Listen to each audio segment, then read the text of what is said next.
Sitlafi, balita araw-araw. Barilan sa Olympia. Isang 23 minutong bodycam video nagpapakita ng isang mahabang insidente at pagtakas matapos ang isang sasakyang sumakay sa negatibo 79. Walang nakatakas sa paligid ng lugar. Matagumpay na pagtitiyak ng alkalde ng $40 na pool savings. Ang lungsod ng Issaquah ay nahanap ang maingat na solusyon para sa kanilang lungsod hall, di tulad ng iba pang mga lugar.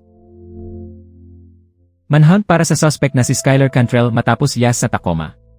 Siya ay may kasaysayan ng drive-by shooting at ngayon ang kanyang pagtakas ay nagdudulot ng malaking pag-ugali. Seattle nasa ilalim ng heat dome.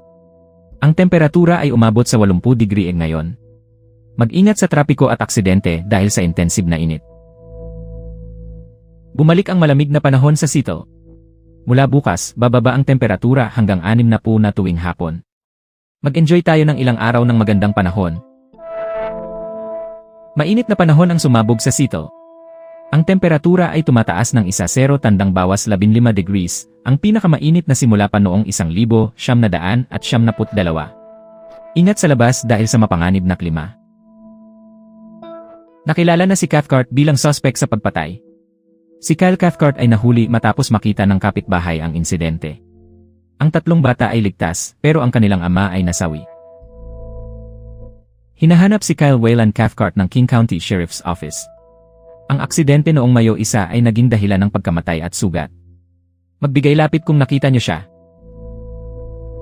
Bandila ng Washington inaantabay bilang pasasalamat sa mga bayaning bombero. Iba't ibang seremonya para sa mga sakripisyo nila habang nagsisilbi. Gasolina sa Seattle tumataas sa $5.7 kada galon.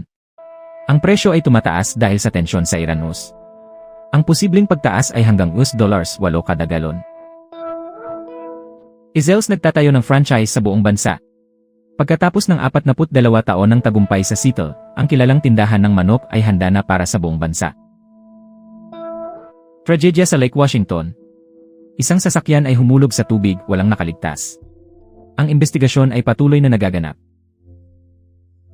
Tragedyang pumutok sa Multnomah Club. Isang buhay ang nawala dahil sa sasakyong may AIDS. Ang investigasyon ay patuloy na nagaganap. Suspect sa Midland pinaghihinalaan ng pulisya. May kasaysayan ng panghahalo at pagtakas siya, at ang pulisya ay gumamit ng bala at drone para mahanap siya. Mainit na panahon sa Puget Sound. Ang temperatura ay maaaring magmumukadlang record. Ang Seattle at Olympia ay inaasahan umabot sa 80 tandang bawas 86 degree. $79 el pondo para sa mga salmon. Ang pondo ay para protektahan ang mga isda na kritikal para sa kapaligiran at kultura. Ang pondo ay mahalagang tulong para sa West Coast at Alaska.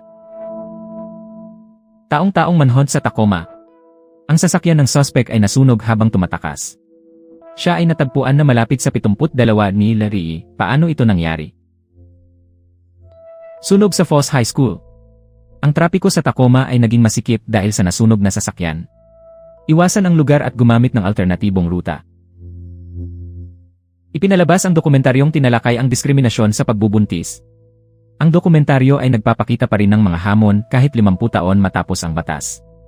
Ang kumpirmasyon ni EU Hall ay nagpapakita na ang pagtanggi sa kalusugan ng mga ina ay patuloy. Nakulong sa Midland, Washington. Ang suspect ay nakuha matapos makipaglaban sa pulis. Ang pulisya ay gumamit ng drone at sham unit para mahanap siya. Bagong ferry system sa Kingston. Ang sistema ay nagbibigay ng mas maayos na trapiko at pag-iwas sa suki sistema. Ang sistema ay nagsimula na sa Mayo 31.